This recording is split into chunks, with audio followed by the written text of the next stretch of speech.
Hello and welcome to People and Profit, our weekly look at the world of business and economics. I'm Charles Pellegrin. Coming up, it's cheap, it's green, and it's created naturally underground. We'll look at why companies around the world are rushing to capitalize on white hydrogen. First gas, then grain. Does Italy have a Russia problem? Our correspondents met those impacted by the surge in Russian wheat imports. And we'll head to Egypt to see how skyrocketing inflation is affecting those celebrating the holy month of Ramadan.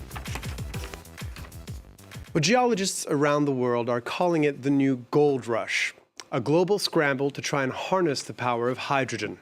The gas is commonly used as a fuel or as an industrial material, most famously to make ammonia, which is used in fertilizer. Its most common iteration is so-called gray hydrogen, the creation of which involves methane and emits carbon emissions. In a push to limit those emissions, industries have been turning to green hydrogen, where it is created thanks to renewable energy and thus without any emissions. And there's now also an increased interest in natural hydrogen, also known as gold or white hydrogen. This is naturally generated underground, which makes it both cleaner and cheaper than either gray or green hydrogen. Well, according to Rystad Energy, the hunt for these deposits is gaining momentum. At the end of 2023, 40 companies were searching for this white gold across the globe, with efforts in the US, Canada, France, Albania, South Korea, and Colombia, among others. In 2020, only 10 companies were involved. Well, for more on this story, we're joined by Minh Khoi, who is head of hydrogen at Rystad Energy. Thank you for being with us, Minh. Can you give us a sense of just how much more cost-effective and carbon-effective natural hydrogen can be? Thank you very much. It is my pleasure to be on the show today. For natural hydrogen, I think it brings a lot of positive and opportunities there. Let's say in terms of the energy transition, most of the hydrogen that are being looked at is either blue or green hydrogen.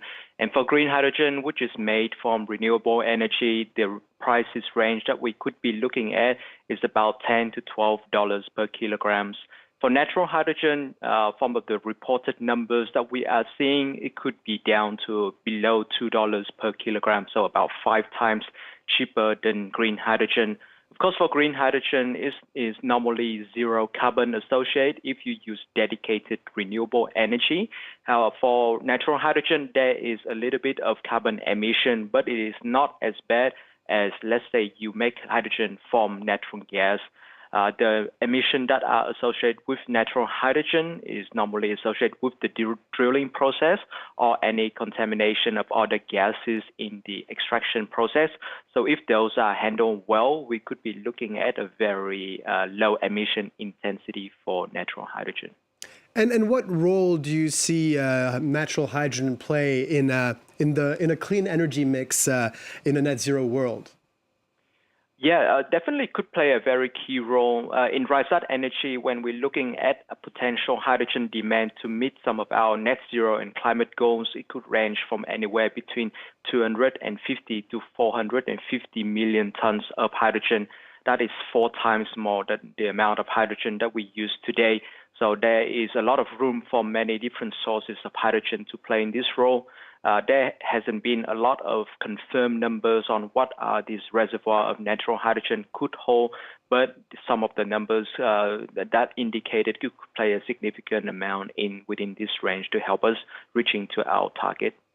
You mentioned there's some unknowns there, like the actual reserves around the world. What are the main challenges, do you think, to the development of hydrogen currently? Yeah, so if we're talking about the development of natural hydrogen, the only operating well reservoir at the moment was found by accident, and therefore there hasn't been a lot of research and understanding on exactly the size of reservoir, the rate of the amount of hydrogen that you can extracting from it. So the process of understanding this will definitely play a key role for us to see what is the real role of natural hydrogen. Of course, any reservoir that worth developing needs to be of a certain size. France has issued in the past year or so exploratory permits for natural hydrogen sites, either in the east of France, in the Lorraine region, or in the southwest of the country as well. What can we expect from these particular sites? Yeah, we do see those exploration license being given out, and we do hope that the progress can be made very quickly to see if we can find and start drilling and see if we can find any natural hydrogen in France here. Traditionally in Europe, when we talk about clean hydrogen, the main conversation has been about renewable energy fed electrolysis, and therefore the renewable energy demand to make this green hydrogen could be quite significant. France is definitely playing a key role here as well, with some of the renewable hydrogen projects already in progress. With the natural hydrogen coming on board, if we can find significant amount, could definitely help us reaching closer to the target of not only France but of the European Union as well, with the potential of the backbone network transporting this hydrogen outside of France itself. And finally, the only operational white or gold hydrogen or natural hydrogen project in the world is the one in the small village of Burak-Kegubu in Mali. And it's been in operation for decades. You mentioned it earlier, actually. They found it by accident about 3 decades ago. What does this particular project tell us about this particular energy source and how it could be used in developing countries especially? Yeah, I think when we look at the project in Mali specifically, I think we can take a few key takeaway from this.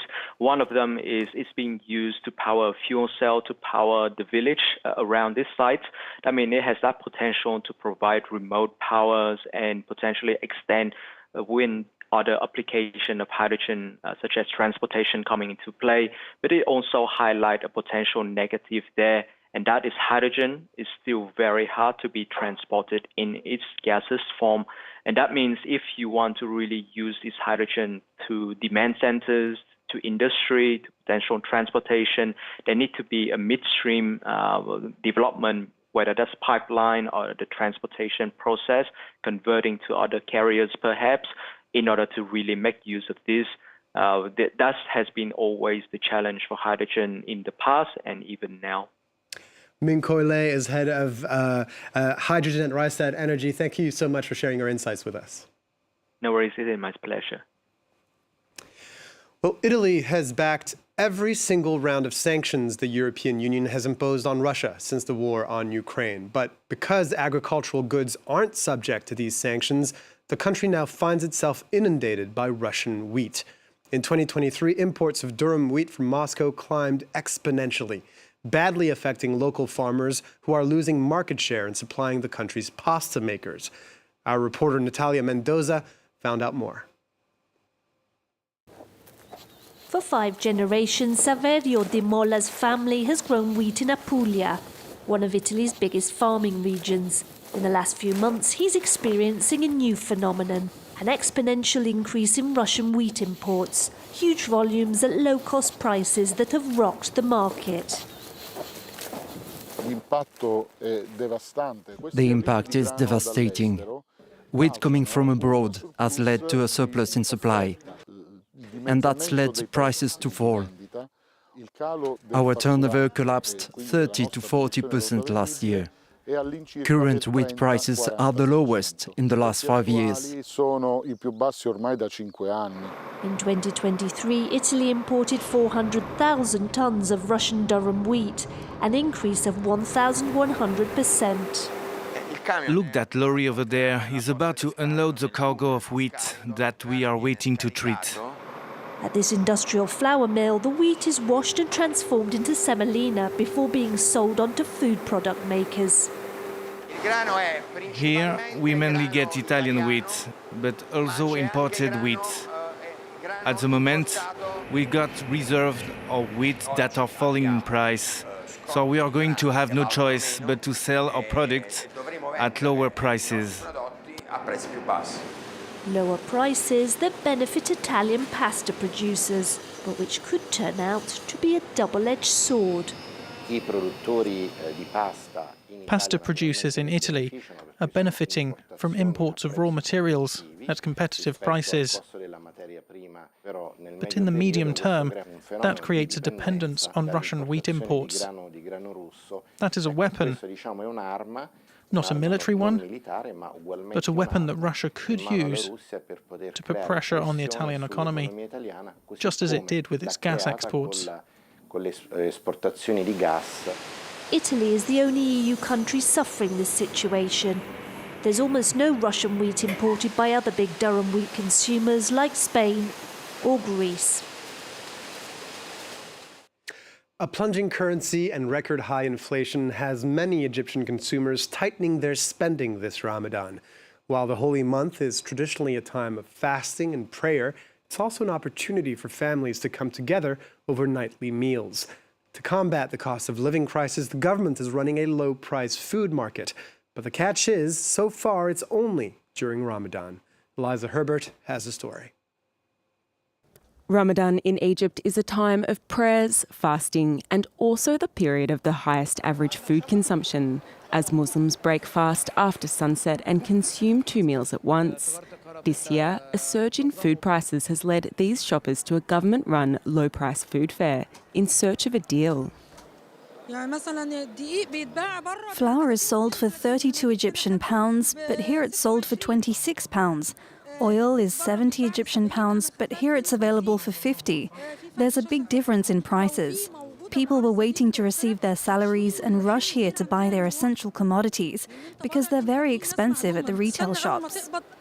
In February, annual urban inflation rose to over 35%, driven largely by a rise in food and beverage prices, according to CAPMA Statistics Agency. Food prices surged by 15.9% in February, up from a 1.4% rise in January. Hence the significance of the welcome Ramadan fair, jointly organised by the government and the Chamber of Commerce, which provides free space for traders to sell their products at cost price. The area here has a size of 6,000 square meters and features over 100 companies selling strategic commodities at wholesale prices. The drawback? The food fair only operates during Ramadan.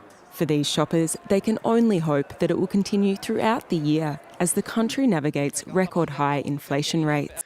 That's all we have time for this week. If you want to catch up on our previous shows, please check out the People and Profit page on France24.com. And you can also listen to this on the podcast platform of your choice. Feel free to reach out to us on social media with any questions or comments. Thanks for watching and stay tuned.